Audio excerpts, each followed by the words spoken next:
அனைவருக்கும் வணக்கம். இது உங்கள் மாயா கட்டைகள் ஆபிஷையல். வாழ்க்கையின் ஓட்டத்தில் சில நேரங்களில் நாம் தேடும் அமைதி எதிர்பாராத திசையிலிருந்து கிடைக்கும்.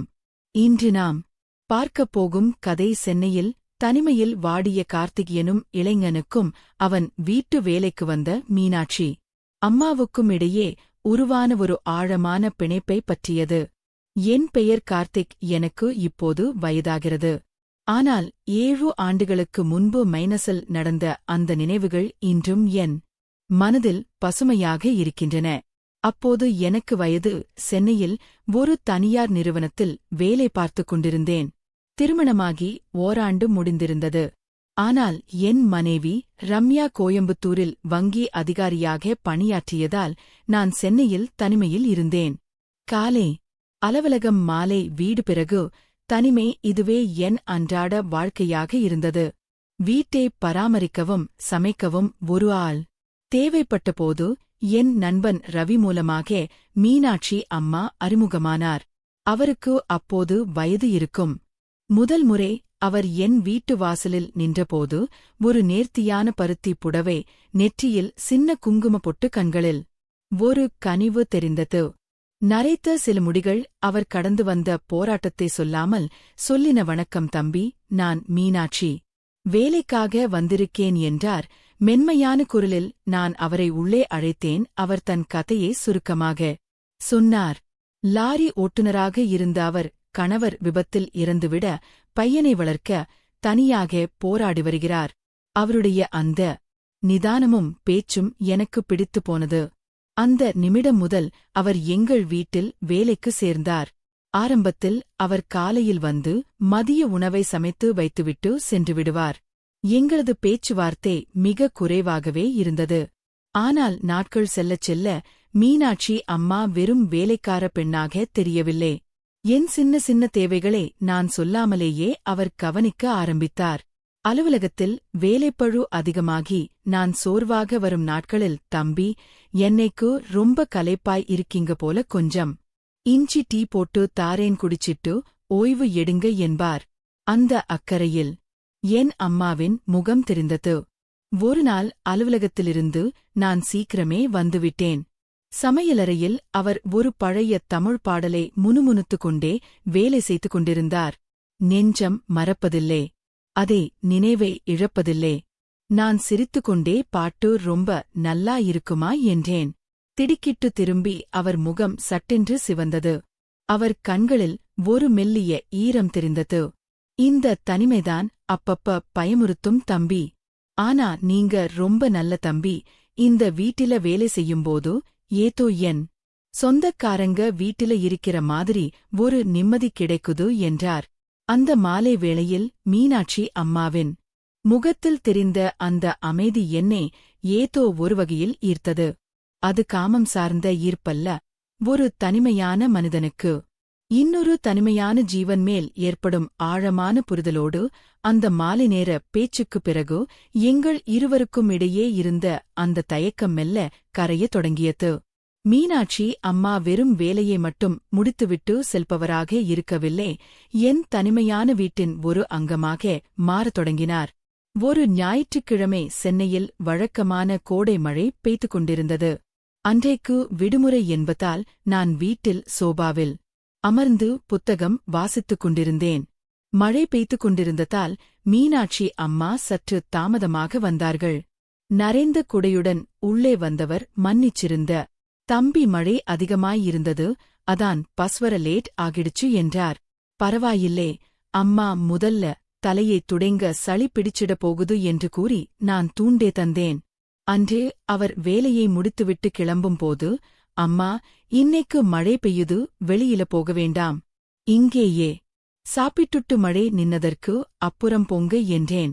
அவர் முதலில் தயங்கினாலும் பிறகு சம்மதித்தார். நாங்கள் இருவரும் அமர்ந்து சாப்பிட்டோம். அப்போதுதான் நான் கவனித்தேன், என் மனைவி ரம்யாவுடன் நான் கடைசியாக எப்போது நிதானமாக அமர்ந்து சாப்பிட்டேன் என்பது எனக்கே நினைவில்லை. ரம்யா அவளுடைய வேலையில் மும்மரமாக இருந்தாள்.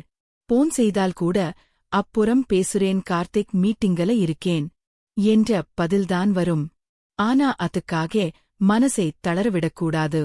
ஒரு ஆண் தனியாயிருக்கிறது எவ்வளவு கஷ்டம்னு எனக்கு தெரியும். ஆனால் நீங்க தைரியமாய் இருக்கணும் என்றார். அவரது அந்த தொடுதல், அதில் காமத்தை விட ஒரு தாயின் அரவணைப்பும் ஒரு உற்ற தோழியின் ஆறுதலும் கலந்திருந்தது. வயதான அந்த பெண்ணின் முதிர்ச்சியும் அவர் காட்டிய அக்கறையும் என் மனதின் பாரத்தை வெகுவாக குறைத்தது. நாட்கள் நகர்ந்தன. இப்போது அவர் வேலை முடிந்ததும் கிளம்பி விடுவதில்லை. எனக்காக காத்திருந்து, நான் அலுவலகம் முடிந்து வந்ததும் எனக்கும் அவருக்கும் காபி போட்டு எடுத்துக்கொண்டு பால்கனியில் அமர்வார். ஒருநாள் இரவு ரம்யாவுடன் போனில் பெரிய தகராறு ஏற்பட்டது. உனக்கு உன் வேலைதான் முக்கியம்னா அங்கேயே இரு, சென்னைக்கு வரவேண்டாம் என்று கோபத்தில் கத்திவிட்டு போனே அணைத்துவிட்டேன். அன்று எனக்கு தூக்கம் வரவில்லை. மறுநாள் காலை மீனாட்சி அம்மா வந்தபோது நான் அவரிடம் மன்னிப்பு கேட்டேன். அவர் சிரித்துக்கொண்டே, பரவாயில்லை தம்பி, நான் உங்க நிலைமையை புரிஞ்சிக்கிறேன். நீங்க யாரையோ தேடுறீங்க, அந்த அன்புக்காகத்தான் இந்த ஆதங்கம் என்றார். அவர் என் தலைமுடியே கோதிவிட்டபோது என் கண்கள் அறியாமல் கலங்கின.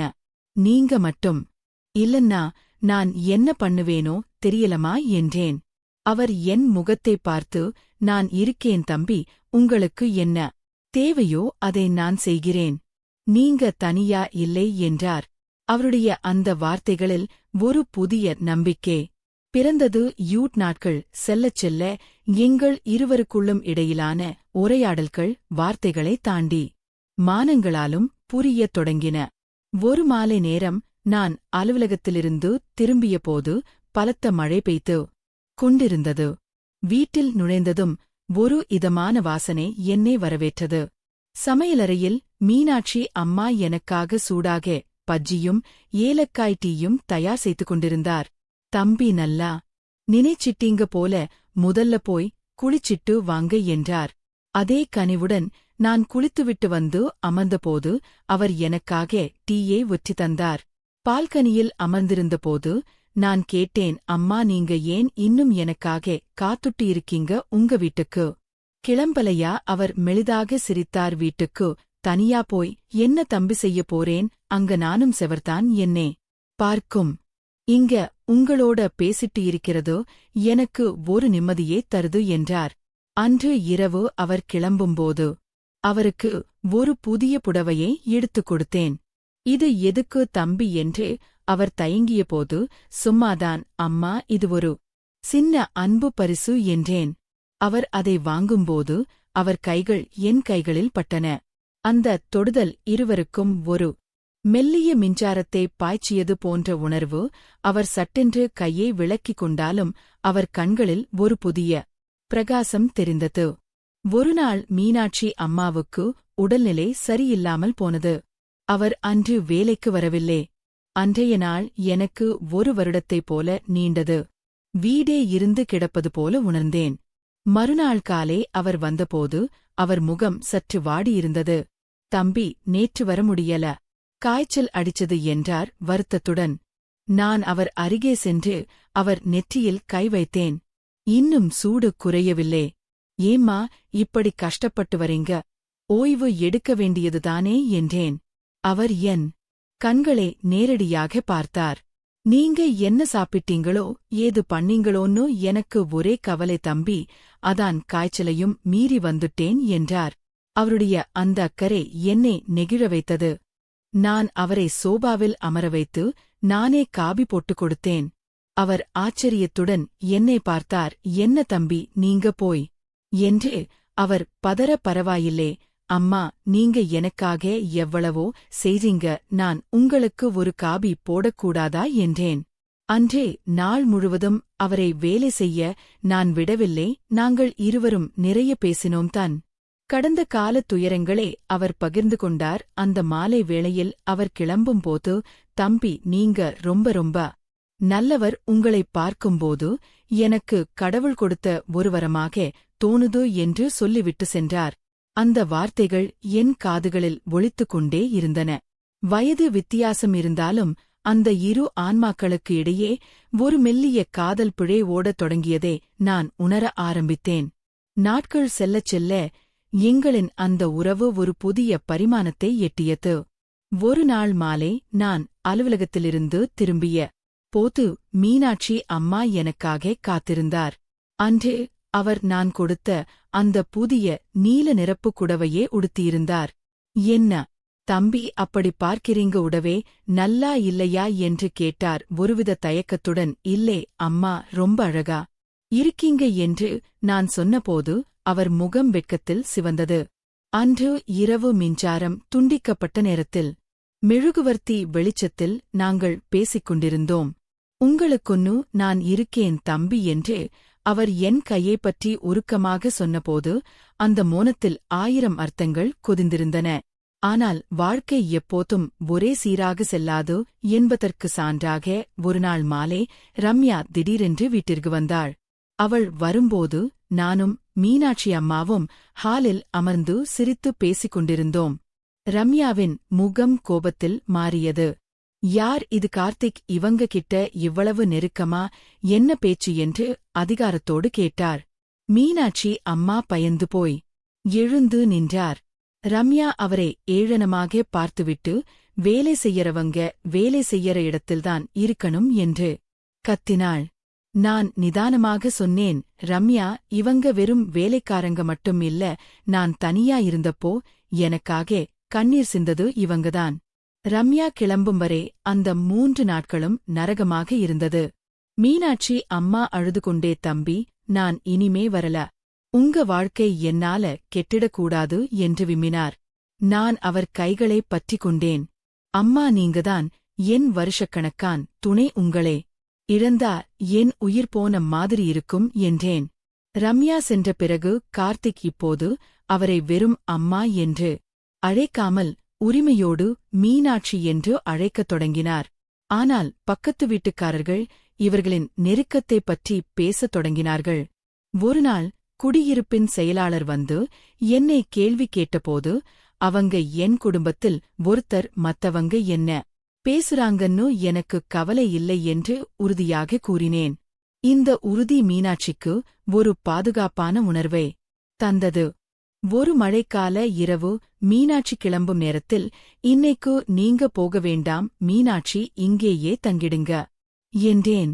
அன்று இரவு பால்கனியில் அமர்ந்திருந்தபோது என்னை ஒரு மனுஷியா மதிச்சு முதல் ஆள் நீங்கதான் என்று அவர் நெகிழ்ந்து சொன்னார்.